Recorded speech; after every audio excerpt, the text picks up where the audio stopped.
एकता भास्कर सावंत आहे. कारण असं होतं की मी ह्या रस्त्यावरती 2 वर्षापासून स्टॉल लावतीये. एक छोटासा स्टॉल आहे माझा. तर मी याच जागेवर फक्त 4 ठिकाणी फिरली. मला 4 लोकांनी माझ्यावरती कंप्लेंट केली. आता ही कंप्लेंट म्हणजे कशी, मी स्टार्टिंगला जो रस्ता स्टार्ट होतो तिथे गाडी लावत होती, तर बाजूच्या माणसांनी शाखा प्रमुखला कंप्लेंट केली. जेव्हापर्यंत माझ्या इथे गर्दी नव्हती तेव्हापर्यंत मला कोणी त्रास नाही दिला, पण जेव्हा माझ्या इथे गर्दी वाढली तेव्हा त्या लोकांनी मला त्रास द्यायला सुरू केला. इथे शाखा प्रमुख कडे जाऊन त्यांनी कंप्लेंट केली. शाखा प्रमुख कडून कुणाला कॉल केली असेल केडीएमसी वाल्यांना, त्यांनी माझा स्टॉल बंद केला. मला काहीच माहिती नाहीये, फक्त एवढंच की माझा स्टॉल बंद केला. आता तुम्हाला काय वाटतं किती दिवस माझा स्टॉल बंद केला असेल? 1 दिवस 2 दिवस, पूर्ण 20 दिवस माझा स्टॉल बंद होता. मी रोज यायची, अशी हात जोडायची, दादा प्लीज माझा स्टॉल चालू करून द्या, मी माझ्या घरात एकटीच कमवणारी. कुणी माझ्यावर दया नाही केली, थोडीशी पण दया नाही केली. मी 20 दिवस लढली, हात जोडली, दादा मला चालू करून द्या. शेवटी एक विशाखा ताई करून आहे, ती मला बोलली की तू इथे लाव जरा, बघ इथे काय होतंय का नाही. तर तिने मला थोडीशी मदत केली. इथे लावली गाडी. कुठे? तिथे याच्या पाठच्या लाका. काहीतरी हिंदी माणसांनी काय केलं मी तुम्हाला सांगते. त्या दिवशी मी स्टॉल लावला, दुसऱ्या दिवशी परत आली स्टॉल लावायला. मला वाटलं की आता चला प्रॉब्लेम सॉल्व्ह झाला असेल.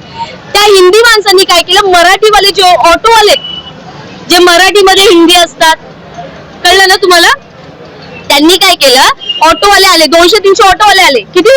200-300 वाले ऑटोवाले आले, युनिटी आले. मला बोलतात तुमचा स्टॉल इथून पहिले बंद करा. मी म्हटलं काय झालं, काय रिझन आहे? नाही तुमचा सिलेंडर आहे, असं आहे तसं आहे. मी म्हटलं बाकीच्या लोकांचं सिलेंडर काय? हे जे रूल्स अँड रेग्युलेशन आहे ते मला फक्त लागू होणार का, बाकीच्या लोकांना लागू नाही होणार का? नाही केली ना. मी तुम्हाला तेच सांगते, मी मुद्द्यावरतीच येते. इथून माझा स्टॉल बंद केला मला घाबरवून. आता शेवटी एक जेव्हा मराठी माणूस येतो आपल्याला बोलायला, तर आपण मराठी माणसाचं ऐकणार की काहीतरी विचार करून बोलत असेल, पण नाही.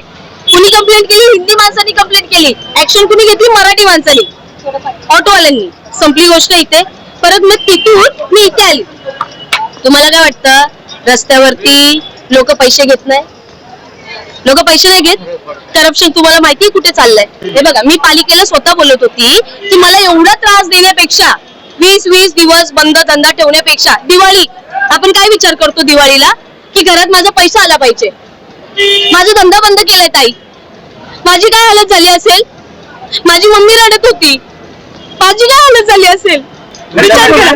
ते तर ऐका तुम्ही. माझा मम्मी आहे, 2 भाऊ आहे, पप्पा नाहीये. ठीक आहे. तर दिवाळी बंद, नवरात्री बंद.